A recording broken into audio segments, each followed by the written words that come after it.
Bismillahirrahmanirrahim. Assalamualaikum warahmatullahi wabarakatuh. Waalaikumsalam.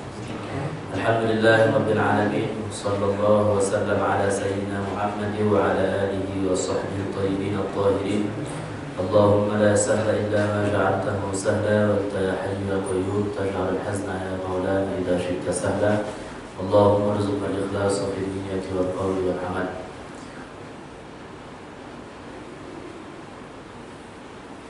Bapak, para dokter yang dirahmati oleh Allah Subhanahu wa taala. Sebelum kita memulai kajian kita pada siang hari ini, mari senantiasa kita hadirkan niat ikhlas karena Allah Subhanahu wa taala.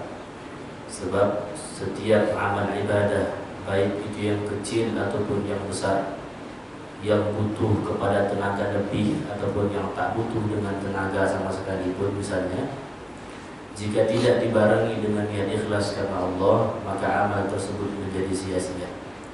Suatu ketika ada seorang sahabat bertanya kepada Rasulullah tentang orang yang pergi melaksanakan pergi berperang, tapi niatnya ada dua. Ada niat pengen dapat pujian juga, pengen dapat pahala juga.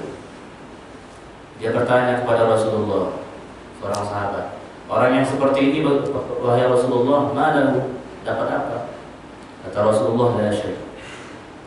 Orang tersebut tidak akan dapat apa-apa, kata Rasulullah. Innallaha la yaqbalu minal amal illa ma kana khalisan lahu.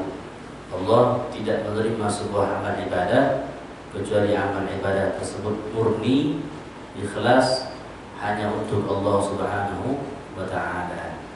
InsyaAllah pada hari ini kita akan bahas sepotong ayat, sebahagian tafsir para ulama, juga nanti akan dilengkapi dengan hadis-hadis tentang surah Al-Fajr. 3 ayat pertama dari surah Al-Fajr. Bismillahirrahmanirrahim. Wal fajri wa layalin 'ashr wasyaf'i wal watr. Ayat ini menceritakan tentang insyaallah besok atau besoknya lagi kita akan masuk ke 1 Zulhijjah. Nah, ayat ini berbicara tentang ini, tentang keutamaan bulan Zulhijjah, khususnya di 10 awal, di 10 pertama bulan Zulhijjah. Kalau seandainya nanti sore kelihatan hilal, berarti besok tanggal 1 Zulhijjah. Kalau seandainya nanti sore hilal tidak kelihatan, berarti 1 Zulhijjahnya jatuh pada hari Minggu. Kemungkinan besarnya hilal itu akan terlihat nanti sore. Allah Subhanahu wa ta'ala memerintahkan kepada kita untuk senantiasa melakukan amal saleh dan kebaikan. Banyak amal saleh dan kebaikan yang harus atau yang bisa kita lakukan, tapi tetap sesuai dengan ajaran, sesuai dengan tuntunannya Rasulullah sallallahu alaihi wasallam. Nah, di dalam surah ini Allah berfirman, wal fajri wa layalin 'ashr, demi waktu fajar dan demi 10 malam. Wa layalin 'ashr, malam yang 10. Artinya yang dimaksud di sini ditafsirkan oleh para ulama, yang dimaksud adalah 10 malam terakhir atau 10 hari terakhir, 10 malam pertama atau 10 hari pertama di bulan Zulhijjah. Wasyaf'i wal watr. Ada kalimat asy-syafa', ada kalimat al-watr. Wasyafa' ini ditafsirkan dengan makna hari raya Idul Adha, Yaumun Nahar. Wal watr itu ditafsirkan oleh para ulama hari ke-9 dari Zulhijjah, yang biasa dikenal dengan hari Arafah. Hari di mana orang-orang yang haji itu berkumpul di padang Arafah untuk melaksanakan salah satu daripada rukun haji yang membedakan rukun haji dan umrah. Haji khususnya ada Arafahnya, ada wukuf di Arafahnya. Tapi kalau umrah kan tidak ada, tawaf ke sana. Beda dengan umrah. Nah, Rasulullah sallallahu alaihi wasallam bersabda, "Afdalu ayyamid dunya ayyamul ashr." Sebaik-baik hari sepanjang tahun, kata Rasulullah, itu adalah hari 10 pertama di bulan Zulhijjah. Ada apa? Apa yang terjadi di 10 hari pertama bulan Zulhijjah? Apa keutamaan 10 hari bulan Zulhijjah? Banyak sekali. Didukung oleh hadis-hadis yang disampaikan oleh baginda Rasulullah sallallahu alaihi wasallam. Di antara keutamaan bulan 10 pertama bulan Zulhijjah ini adalah, mungkin kita pernah dengar cerita sejarah bahwa Nabi Musa alaihissalam pernah dipanggil oleh Allah untuk menerima wahyu dari Allah Subhanahu wa taala selama 40 hari. 30 hari sebelumnya Nabi Musa alaihissalam telah melaksanakannya. Lalu untuk menyempurnakan 10 harinya, Allah pilih hari yang ke-10 itu adalah di bulan pertamanya bulan Zulhijjah.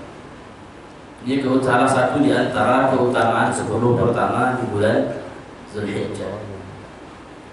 Diriwayatkan oleh Al-Imam Abdul Razzaq dalam kitabnya Musannaf. Beliau berkata, "Ma min amalin fi ayyamis sanah afdal minhu fil ashri min Zulhijjah." Tidak ada hari yang lebih mulia dalam satu tahun kecuali hari 10 pertama dari bulan Zulhijjah. Wa hiya al-ashr allazi atammaha Allah li Musa. Itu adalah hari yang ke-10 yang Allah sempurnakan penurunan wahyu kepada Nabi Musa alaihi salam yang berjumlah 40 hari. Kemudian di sini insyaallah kita akan bahas apa saja amalan yang biasanya dilakukan oleh para wali, orang-orang saleh pada 10 pertama di bulan Zulhijjah. Yang pertama, al-iktsar min al-a'mal as-salihah, perbanyak melakukan amal saleh. Jadi mulai dari besok kemungkinan tanggal 10 tanggal 1 Zulhijjah, bedakan dengan hari-hari kita yang sebelumnya. Mungkin hari-hari kita yang sebelumnya selama hari ini mungkin kita lalai dalam melakukan ketaatan, mungkin kita lalai sehingga jatuh dalam kemaksiatan. Untuk 10 hari pertama ini khusus dilipat gandakan oleh Allah Subhanahu wa taala amal ibadah, pahala amal ibadah. Al-iksar min al-a'mal as-salihah, memperbanyak amal-amal saleh. Ma min ayyamin al-'amalu salihu fiha ahabbu ila Allah 'azza wa jalla min hadhihi al-ayyam. Kata Rasulullah, tidak ada hari yang lebih Allah cintai untuk melakukan amal-amal ibadah, memperbanyak maksudnya, kecuali pada 10 malam 10 hari pertama di bulan Zulhijjah. Ini kata baginda Rasulullah sallallahu alaihi wasallam. Ma min amalin azka 'inda Allah 'azza wa jalla wa la a'zam ajran min khairin ta'maluhu fi 'ashr al-adha. Tidak ada amal yang lebih banyak pahalanya, dilipat gandakan pahalanya oleh Allah, dilakukan kecuali pada 10 hari pertama daripada bulan Zulhijjah. Ini yang pertama. Yang kedua, apa amal ibadah yang harus kita lakukan? Al-muhafazah ala salatil fajri fi jama'atin wa zikri ba'daha hatta tatlu'a syams, thumma salatul duha. Menjaga salat subuh dengan berjamaah. Ini penting sekali. Mungkin selama 1 tahun ini misalnya kita jarang melakukan sholat subuh berjamaah, pernah tapi jarang misalnya. Tapi untuk 10 Zulhijjah pertama ini kita dianjurkan untuk senantiasa sholat subuh berjamaah. Tidak hanya sampai di situ saja, sholat subuh berjamaah, lanjut duduk berzikir sampai terbitnya matahari. Berzikir, baca Quran, menghadiri kajian ilmu agama, intinya melakukan amal ibadah yang mengingatkan kita kepada Allah. Kemudian dilanjutkan dengan salat duha. Dalam sebuah hadis diriwayatkan oleh Anas bin Malik, Rasulullah bersabda, "Man shalla al-ghadata fi jama'atin thumma qa'ada yadhkurullah, Barang siapa yang salat subuh dengan berjamaah, man shallal ghadata fi jamaah, barang siapa yang salat subuh secara berjamaah, thumma qa'ada yadhkurullah, kemudian duduk berzikir kepada Allah hatta tatlu'u asy-syams, sampai terbit matahari, thumma shalla rak'ataini, kemudian salat 2 rakaat untuk salat duha, kanat lahu ka ajri hajjatin wa umrah, maka dia mendapatkan pahala seolah-olah dia melaksanakan haji dan umrah. Masya Allah. Salat subuh berjamaah, lanjut zikir atau baca Quran atau menghadiri kajian agama sampai terbit matahari, kemudian dilanjut dengan salat duha. Kata Rasulullah, yang melaksanakan ini maka seolah-olah dia mendapatkan pahala melaksanakan satu haji dan umrah. Maka kita yang tak berangkat haji atau umrah tahun ini bukan berarti kita tak bisa menggapai pahala seperti haji dan umrah. Ada banyak pahala, ada banyak amal ibadah yang bisa kita lakukan untuk mendapatkan pahala seperti yang mereka lakukan. Dan tidak semua kita juga bukan mendoakan, tapi sesuai dengan yang dikatakan oleh baginda Rasulullah. Tidak semua orang yang berangkat haji pulangnya membawa amal ibadah haji. Ma aktsarul hajij, ma qallal hajij wa ma aktsarud dajij.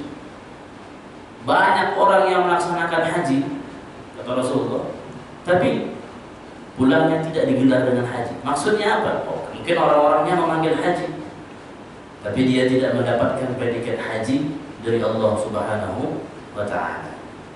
Kemudian yang ketiga, berpuasa di 10 hari pertama bulan Dzulhijjah, kalau seandainya mampu dan sanggup. Kapan yang dimaksud? Dari tanggal 1 besok sampai tanggal 9 di hari Arafah. Tanggal 10-nya kita nggak boleh puasa, ya kan? Karena tanggal 10-nya adalah Idul Adha. 10, 11, 12, 13 yang nggak boleh berpuasa. Itu adalah hari-hari berbuka puasa. Hari-hari tidak dibolehkan berpuasa. Hari-hari diharamkan oleh Allah Subhanahu wa ta'ala untuk berpuasa. Maka ada istilahnya korban. Kurban, diadakannya kurban agar bisa makan bebas. Ya, kalau seandainya orang udah banyak berkurban tapi dianjurkan berpuasa, siapa yang makan dagingnya gitu. Nah, dianjurkan berpuasa di 10 malam pertama, di 10 hari pertama bulan Dzulhijjah. Sayyidatuna Hafsah, istri dari baginda Rasulullah sallallahu alaihi wasallam, beliau pernah berkata, arba'un lam yakun yada'uhunna an-nabiyyu sallallahu alaihi wasallam.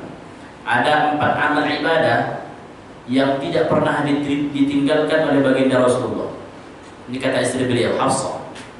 Kata beliau, yang pertama adalah siyamu Asyura, berpuasa di hari Asyura, di tanggal 10 Muharram.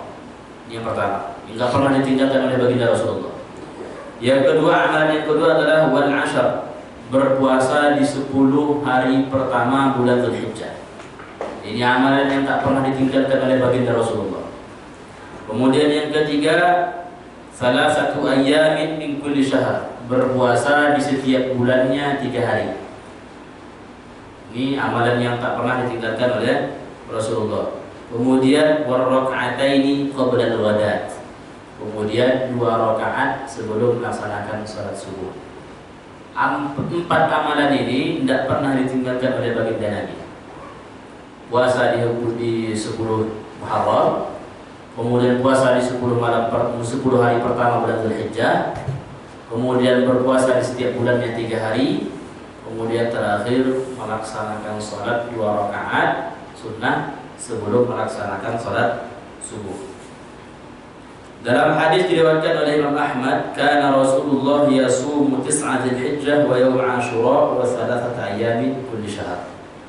Rasulullah senantiasa berpuasa di 9 pertama bulan Dzulhijjah, kemudian berpuasa 3 hari di setiap bulan, kemudian berpuasa pada hari Asyura. Nah, maka kalau seandainya mampu dan tidak ada halangan dari kita, mulai besok laksanakan puasa sunnah. Sampai kapan? Sampai 9 hari. Sampai tanggal 9 Zulhijjah. Berpuasa sunnah. Kemudian juga kita dianjurkan berpuasa pada hari Arafah. Ini bagi orang yang tidak haji. Ya, pada tanggal ke-9 itu. Itu sangat besar pahalanya. Wa ma min yaumin afdal 'indallah min yaumi Arafah. Tidak ada hari yang lebih mulia menurut Allah kecuali hari Arafah. Tanggal 9 daripada Zulhijjah. Kata Rasulullah, beliau bersabda bahwa di hari ini, barang siapa di hari Arafah itu, barang siapa yang melaksanakan puasa, yukaffiru sanatan allati qablahu wa sanatan allati ba'dah. Maka dengan dia melaksanakan puasa tersebut bisa mengampuni dosa yang sebelumnya, 1 tahun sebelumnya, dan dosa 1 tahun setelah. Puasa 1 hari saja. Jika tidak sanggup kita berpuasa 9 hari di bulan Zulhijjah ini, maka khususkan catat di tanggal di kalender misalnya, khusus nanti pada tanggal 9 pada hari Arafah, ini hari saya berpuasa. Kalau kita tidak sanggup berpuasa 9 hari berturut-turut misalnya, dan karena ada kesibukan, khusus di hari Arafah ini ambil kemuliaannya, ambil keistimewaan yang telah diberikan oleh Allah Subhanahu wa taala kepada kita. Orang yang melaksanakan puasa pada hari ini akan diampunkan dosanya 1 tahun sebelumnya dan 1 tahun setelahnya. Nah, kemudian amal yang dilaksanakan juga, yang harus dilaksanakan pada 10 malam pertama ini, 10 hari pertama ini adalah al-iksar minal istighfar. Perbanyak baca istighfar. Ma asbahtu ghadatan qattu illa astaghfartullah fiha mi'ata marrah. Nabi, manusia yang tak pernah melakukan dosa. Ya, kita sepakat ya bahwa Nabi itu tak pernah berdosa. Nabi itu tak pernah melakukan kesalahan. Nabi Muhammad, manusia yang dijamin masuk ke dalam surga. Nabi Muhammad, manusia yang dijamin tidak akan pernah melalui siksaan sedikit pun di akhirat. Beliau berkata, ma asbahtu ghadatan qattu. Tidaklah aku berada di waktu pagi, artinya setiap harinya, illa astaghfartullah fiha mi'ata marrah. Setiap paginya, kata beliau, pasti saya beristighfar kepada Allah sebanyak 100 kali. Beliau yang tak pernah bermaksiat, beliau yang tak pernah berdosa, beristighfar kepada Allah. Beliau yang tak pernah berdosa meminta kepada Allah Subhanahu wa taala. Lalu bagaimana dengan kita yang mungkin selama hari ini bergelimang dengan dosa? Beliau tiap harinya beristighfar 100. Ada riwayat juga yang mengatakan istighfar tiap harinya 70. Mungkin kita hari ini bisa dihitung berapa istighfarnya. Sementara kita bergelimang dengan dosa. Rasulullah manusia yang tak pernah berdosa. Kemudian di 10 hari pertama ini juga kita dianjurkan al-muhafazatu ala qiyamil layalil 'ashr. Bangun malam kemudian melaksanakan salat sunnah. Wal fajri wa layalin 'ashr. Malam 10 pertama ini kita dianjurkan untuk memperbanyak salat sunnah. Meskipun misalnya tidak sanggup salat sunnah bangun malam, habis salat isya bangun laksanakan 1 salat witir saja. 1 rakaat saja. Ada salat isya, bangun lagi, kemudian takbir, usolli sunnatal witri raka'atan lillahi ta'ala. Salat witir 1 rakaat sudah selesai. Khususkan di 10 malam pertama di bulan Zulhijjah. Mudah-mudahan dengan amal yang kita lakukan bisa istiqomah nanti sampai bulan-bulan selanjutnya. Kemudian yang ketujuh, al-iksar min az-zikr wa tasbih wa tahmid wa tahlil wa tahlil wa takbir. Memperbanyak baca subhanallah walhamdulillah wa la ilaha illallah wallahu akbar. wa yadhkuru ismallaha fi ayyamin ma'lumat. Dianjurkan. Ini diantara ayyam al-ma'lumat. Ma min ayyamin a'zam 'inda Allah wa la ahabbu ilayhi al-'amal fihinna min hadhihi al-ayyam al-'ashr. Tak ada amal yang dilakukan di tiap harinya, maksudnya secara kelompok, yang lebih baik kecuali amal yang dilakukan pada 10 hari pertama di bulan Dzulhijjah. Kata Rasulullah, fa'akthiru fihinna min at-tahlil wa at-takbir wa at-tahmid. Maka perbanyaklah baca la ilaha illallah, perbanyaklah baca Allahu Akbar, perbanyaklah baca alhamdulillah, alhamdulillah. Kemudian yang selanjutnya, ya ini pasti sama-sama telah kita ketahui bahwa di bulan ini juga, di bulan Dzulhijjah juga, kita dianjurkan untuk berkorban. Jika kita memang mampu berkorban, maka kita dianjurkan berkorban.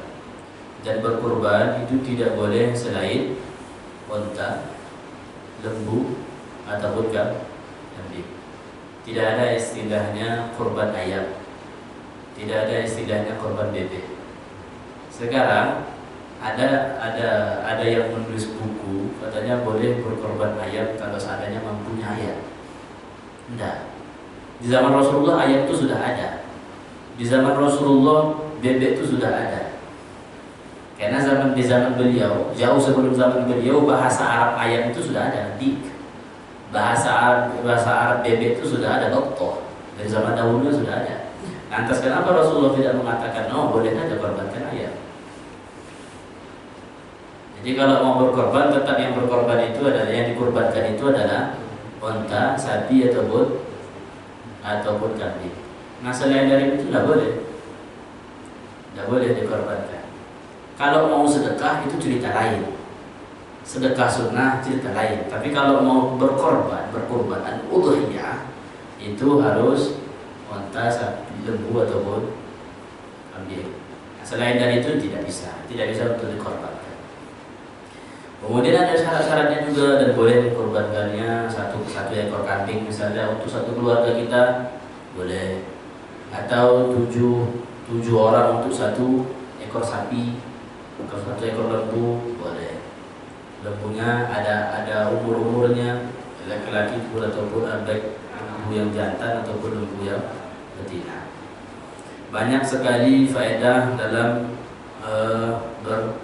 berkorban ini. Insyaallah kita akan bacakan beberapa hadis yang mungkin lebih memotivasi kita untuk senantiasa melakukan amal ketaatan kepada Allah, terutama pada bulan Dzulhijjah ini. Banyak manfaatnya. Mereka yang mungkin yang selama hari ini tak pernah makan daging, mungkin dengan adanya kita berkorban, yang mereka merasakan. Jangan kira zaman sekarang siapa sih yang tak pernah makan daging? Ya banyak mereka itu yang tak bisa makan daging atau yang tak pernah makan daging. Nah, dalam hadis Rasulullah SAW bersabda, "Man kana lahu zibhun yazbahu, fa idza ahalla hilalu dzulhijjah fala ya'khudhanna min sya'rihi wala min azharihi syai'an hatta yudhhi." Yang hadis yang lainnya adalah bahwa barang siapa yang melakukan korban, maka dia mendapat kebaikan di setiap bulu kambing tersebut, bulu lembu tersebut, bulu unta tersebut. Satu bulu satu kebaikan. Tiap Rasulullah, para sahabat ketika itu bertanya, "Besok ya Rasulullah, kalau bulunya domba bagaimana Rasulullah? Kan banyak itu." Rasulullah jawab, ya, satu bulunya mendapat kebaikan. Lain lagi matanya, darahnya, dagingnya, tulangnya, kukunya, semuanya. Dari setiap apa yang dikorbankan, maka itu mendapatkan kebaikan dari Allah Subhanahu wa Ta'ala. Inilah amalan-amalan yang harus kita laksanakan di 10 hari pertama di bulan Dzulhijjah ini. Perbanyak jaga sholat subuhnya dengan cara berjamaah, kemudian lanjut zikir sampai terbitnya matahari, laksanakan sholat 2 rakaat. Itu kalau seandainya kita tidak memiliki tanggungan sholat. Kalau ada tanggungan sholat, tetap qadha sholatnya. Jangan duhanya laksanakan, tapi qadha sholatnya. Kemudian lanjut dengan perbanyak baca tahlil, tahmid, alhamdulillah, Allahu akbar, subhanallah, perbanyak baca salawat juga. Kemudian perbanyak istighfar, kemudian perbanyak sholat malam. Meskipun seandainya kita tidak bisa bangun malam, pulang dari kerja misalnya, sholat isya, langsung sholat witir 1 rakaat. Usolli sunnatal witri rakaat. Sudah selesai. Nah, kemudian berpuasa 10 hari pertama ini sampai hari ke-9. Karena orang yang berpuasa di hari Asyura, maka orang tersebut akan diampunkan dosanya 1 tahun sebelumnya dan 1 tahun setelahnya. Mudah-mudahan kita menjadi hamba Allah Subhanahu wa taala yang senantiasa melakukan ketaatan kepada Allah Subhanahu wa taala. Mungkin dari sini yang disampaikan. Kalau seandainya ada pertanyaan bisa ditanyakan, jika tidak maka kita akhiri. Mudah-mudahan sekali lagi kita menjadi hamba Allah. Meskipun hari ini kita tidak bisa melaksanakan haji dan umrah seperti mereka yang sekarang berada di tanah suci, mudah-mudahan kita bisa meraih amal ibadah pahala haji dan umrah tersebut. Dan insya Allah besok kalau seandainya sudah mulai masuk 1 Dzulhijjah, berpuasalah, melaksanakan puasa sunnah. Puasa sunnah itu ya kita niatkan saja dulu, Pak. Dari rumah mungkin kita sahur. Ini biasa dilakukan oleh para ulama. Para ulama itu biasanya kalau sudah masuk di 10 Dzulhijjah pertama ini, pembantu yang dibangunkan semua. Semuanya yang di rumah disuruh puasa. Para ulama seperti itu dulu. Semuanya disuruh puasa sunnah. Puasa sunnah itu tidak memaksa. Kalau seandainya di pertengahan hari kita sudah tidak bisa menahan lagi, ataupun kalau seandainya kita lanjutkan maka memotoratkan lagi, kita udah apa-apa, buka saja. Tidak haram, tidak seperti puasa wajib. Kalau puasa wajib, kalau seandainya kita buka di tengah puasa, itu hukumnya tidak boleh, ya, itu hukumnya haram. Tapi kalau puasa sunnah seandainya di tengah hari mungkin kita lapar, makan, atau sudah tidak tahan, ya udah buka saja. Ada niat untuk melaksanakan amal ibadah. Tapi ingat, kalau seandainya kita buka, maka pahalanya gugur. Pahala yang lengkap itu gugur. Mudah-mudahan sampai 10 sampai 9 hari ke depannya nanti kita bisa melakukan ketaatan demi ketaatan agar menjadi bekal bagi kita nanti di hari akhirat. Amin ya rabbal alamin. Billahi taufiq wal hidayah. Wassalamualaikum warahmatullahi wabarakatuh. Waalaikumsalam warahmatullahi wabarakatuh.